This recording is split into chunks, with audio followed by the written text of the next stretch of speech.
महल के उस अंधेरे कोने में जो परछाई मुस्कुरा रही थी वो कोई साधारण व्यक्ति नहीं था। वो था राज्य का मुख्यमंत्री, महामंत्री वत्सराज। वत्सराज वर्षों से राजा आदित्य के साथ था। वो बुद्धिमान था, चतुर था, पर उसके मन में एक छुपा हुआ लालच पल रहा था। उसे लगता था कि राजा के बाद राज्य का असली अधिकार उसी का होना चाहिए। जब उसे देखा कि राजकुमारी अनन्या की बुद्धिमत्ता और 11 राजकुमारों की एकता के कारण प्रजा का प्रेम राज परिवार की ओर बढ़ता जा रहा है, तो उसके मन में ईर्ष्या की आग भड़क उठी। उसने कुछ अन्य स्वार्थी मंत्रियों को अपने साथ मिला लिया। उनका उद्देश्य था राज परिवार में फूट डालना। उधर महल के अंदर साधु ने अनन्या और उसके भाइयों को सावधान रहने की सलाह दी। वीरेंद्र बोला, अगर षड्यंत्र है तो हम तुरंत जांच करेंगे। धर्मेंद्र ने कहा, बिना प्रमाण के किसी पर आरोप लगाना उचित नहीं। अनन्या ने शांत स्वर में कहा, हमें जल्दबाजी नहीं करनी चाहिए, पहले सच्चाई जानना जरूरी है। उस रात अनन्या को नींद नहीं आई। वो महल के बगीचे में टहलने लगी। चांदनी चारों ओर फैली थी। उसे लगा जैसे कोई उसे देख रहा हो। अचानक उसे फुसफुसाहट सुनाई दी। 2 लोग पेड़ों के पीछे बात कर रहे थे। राजकुमारों को अलग करना होगा, एक आवाज आई। और राजकुमारी? उसे सबसे पहले कमजोर करना होगा। अनन्या चौंक गई। उसने धीरे से छिपकर उनकी बात सुनी। उसे पता चला कि अगले सप्ताह एक भव्य सभा रखी जाएगी, जिसमें राजकुमारों को अलग अलग प्रांतों का स्थायी शासन सौंपने की योजना बनाई जाएगी। इससे 11 भाई अलग हो जाएंगे और महल में केवल राजा रानी और अनन्या रह जाएंगे। अनन्या तुरंत अपने भाइयों के पास गई। सुबह जब सभी एकत्र हुए, उसने सब बताया। करण क्रोधित हो गया। हमें अभी वत्सराज को पकड़ लेना चाहिए। पर निखिल बोला, बिना प्रमाण के ये गलत होगा। तभी तेजस ने एक योजना सुझाई। हम सभा में सहमति जताएंगे, पर गुप्त रूप से जुड़े रहेंगे। सबने ये योजना स्वीकार की। सभा का दिन आया। महल सजा हुआ था। प्रजा और दरबारी उपस्थित थे। महामंत्री वत्सराज ने प्रस्ताव रखा। राज्य के विकास के लिए आवश्यक है कि प्रत्येक राजकुमार अलग अलग प्रांत संभाले। राजा आदित्य को ये विचार उचित लगा। राजकुमारों ने भी सहमति जता दी। वत्सराज के चेहरे पर संतोष छलकने लगा, पर पता था कि ये राजकुमारों की चाल थी। कुछ ही दिनों में 11 भाई अपने अपने प्रांतों को रवाना हो गए। अनन्या महल में रह गई। अब वत्सराज ने अगला कदम उठाया। उसने राजा के कान भरने शुरू किए कि अनन्या अत्यधिक प्रभावशाली हो रही है और इससे राज्य की परंपरा खतरे में पड़ सकती है। राजा असमंजस में पड़ गए। एक दिन उन्होंने अनन्या को बुलाया। बेटी, कुछ लोग कहते हैं कि तुम राजनीति में अधिक हस्तक्षेप कर रही हो।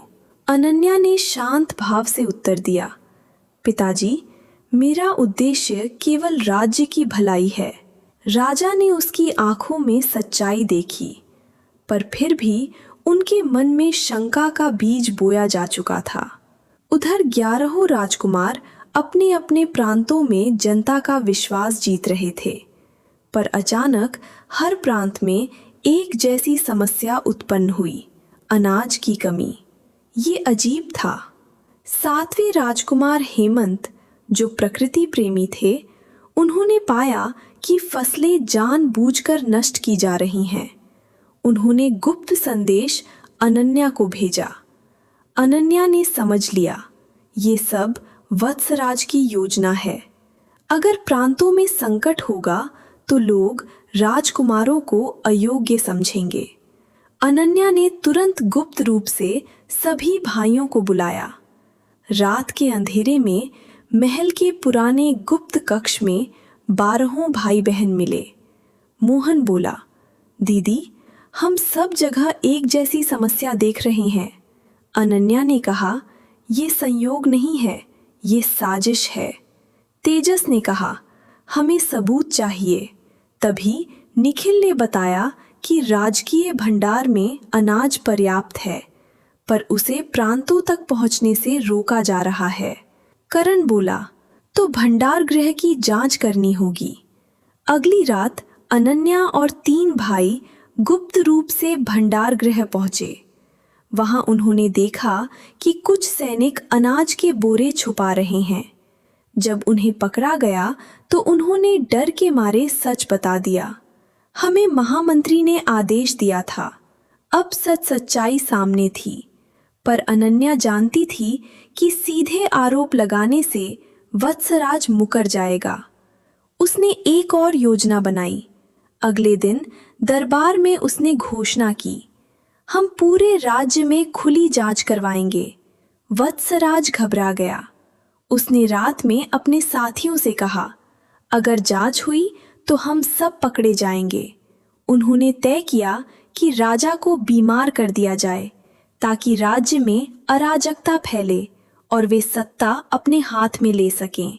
ये सुनकर अनन्या महल के शांत कक्ष में दीपक की लौ धीमे धीमे जल रही थी। बाहर रात का सन्नाटा था और सामने खड़ा था महामंत्री वत्सराज। उसकी आंखों में आत्मविश्वास था, जैसे वो सब जानता हो। राजकुमारी, उसने धीमे स्वर में कहा, आप बहुत समझदार हैं, पर समझदारी और सत्ता में अंतर होता है। अनन्या बिना डरे बोली, सत्ता का अर्थ सेवा है महामंत्री, और जो सेवा नहीं कर सकता वो सत्ता के योग्य नहीं। वत्सराज हल्का सा हंसा, आप अभी युवा हैं, दुनिया इतनी सरल नहीं होती, और छल हमेशा जीतता भी नहीं। अनन्या ने उत्तर दिया। वत्सराज कुछ क्षण चुप रहा, फिर बोला, कल की जात सभा को रद्द कर दीजिए, वरना हालात बिगड़ सकते हैं। धमकी? अनन्या ने सीधा प्रश्न किया। वत्सराज बिना उत्तर दिए चला गया। अगली सुबह राजा आदित्य अचानक अस्वस्थ हो गए। राजवैद्य बुलाए गए। पूरे महल में चिंता फैल गई। रानी सौम्या की आंखों में आंसू थे। अनन्या को तुरंत समझ आ गया, ये संयोग नहीं है। उसने राजवैद्य से अलग बात की। राजवैद्य ने धीमे स्वर में कहा, राजकुमारी, महाराज को कोई विष नहीं दिया गया है, पर उन्हें ऐसी औषधि दी गई है जिससे शरीर अत्यंत दुर्बल हो जाता है। किसने? ये मैं नहीं जानता, पर औषधि रसोई से आई थी। अनन्या ने तुरंत अपने भाइयों को गुप्त संदेश भेजा। गुप्त सभा रात को फिर वही पुराना कक्ष। 11 राजकुमार उपस्थित थे। वीरेंद्र ने कहा, अब स्पष्ट है, वत्सराज ही इसके पीछे है। धर्मेंद्र ने संयम से कहा, हमें प्रमाण चाहिए। तेजस बोला, रसोई और भंडार दोनों पर उसका नियंत्रण है। अनन्या ने योजना बनाई, हम खुली जांच की घोषणा करेंगे और जांच का नेतृत्व करेंगे स्वयं महाराज। सब चौंक गए, पर वे तो बीमार हैं। अनन्या मुस्कुराई। सब मुस्कुराई। अनन्या मुस्कुराई, पर वे तो बीमार हैं। अनन्या मुस्कुराई, कुछ बीमार करना। सब चौंक गए, पर वे तो बीमार होता है। अनन्या ने दहूत को बीमार है, पर वे महाराज बंदाती है। सभी चौंक कर रहे हैं। अनन्या ने योजना बनाई। अनन्या ने भक्त को बंदल करना, सब वे तो पूरे का। जब इतना चलते हैं, जब ही पगार करना है। अनन्या ने वहब के बीचे जैसे तीना प्रमाण करना है। वहब को स्वयं महाराज। अनन्या ने योजना करेंगे। अनन्या ने मुस्कुराई। यही तो हमारी चाल होगी। सच्चाई का दिन दरबार में घोषणा हुई। आज महाराज स्वयं सभा में उपस्थित होकर जांच करेंगे। ये सुनते ही वत्सराज के चेहरे का रंग उड़ गया। दरबार सजा, मंत्री, सैनिक, प्रजा सभी उपस्थित। अचानक द्वार खुला और अंदर प्रवेश किया राजा आदित्य ने। वो कमजोर दिख रहे थे पर खड़े थे। वत्सराज स्तब्ध रह गया। राजा ने गंभीर स्वर में कहा, हमें सूचना मिली है कि राज्य में अनाज की आपूर्ति रोकी गई और हमें औषधि के नाम पर दानी पहुंचाई गई। हम सच्चाई जानना चाहते हैं। अनन्या ने संकेत किया। तभी सैनिक 2 रसोइयों और भंडार अधिकारी को लेकर आए।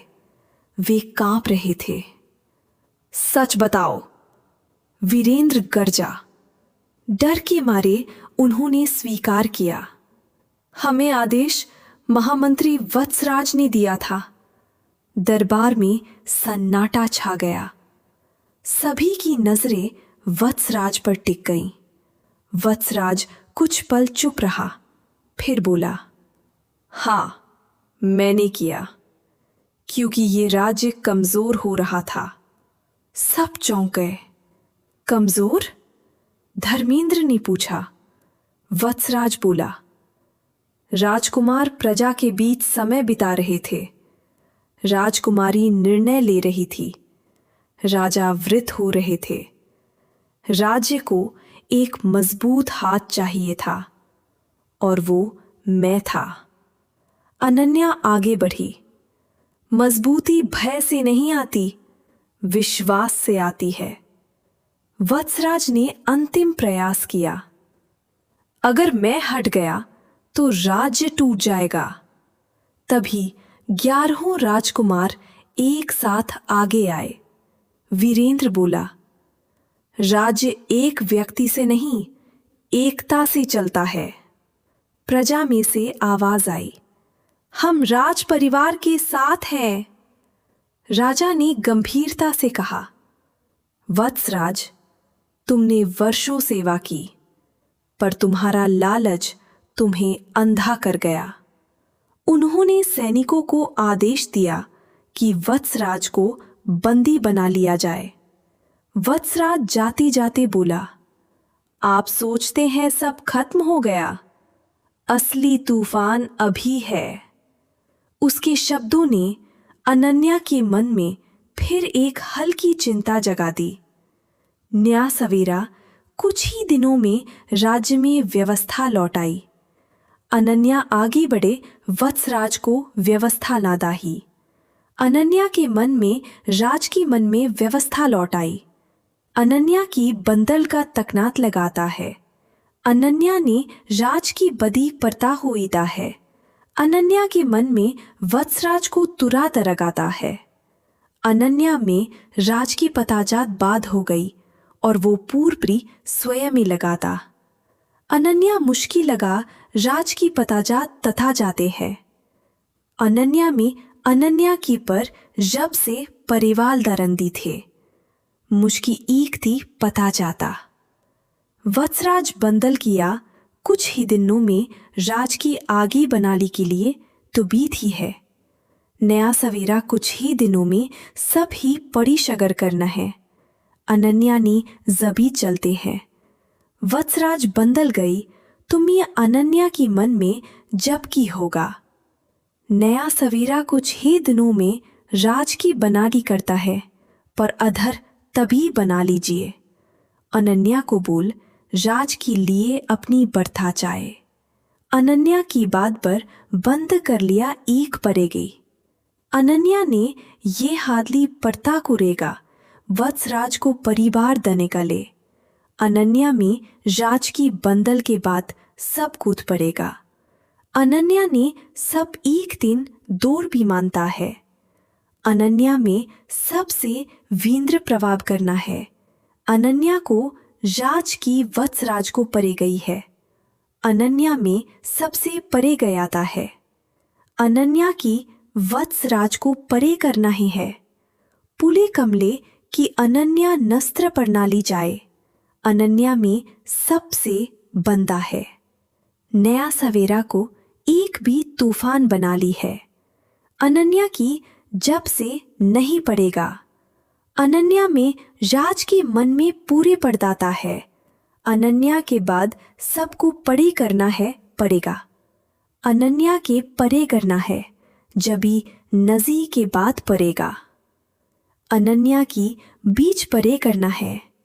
दौत परे करना है तुम हम वत्सराज कुछ नहीं है। नहीं बदी लगना है। जब से बंदल दिए नया नजी किसी बीचे जब से औपजाता है। अनन्या में जब से दोन परेगा। मन भी जब से परे करना है जिसे बंदा करना है। अनन्या की वत्सराज परे करना है जबी तभी बत दोनी परेगा। तरे करना है जिसे पर राब पड़ती परे करना है तून से। नहीं परेगा जबी पड़ती बंदर कर सब जरूर दता है। अनन्या में जब से परे करना है वत्र सबसे होकर देखा। अनन्या की जब से नहीं परे का लिए है। अनन्या की बंदी बंदर की वाक में हो गए है। दोनी परे अगीक हो गए बीजे जो भी पड़ते परे।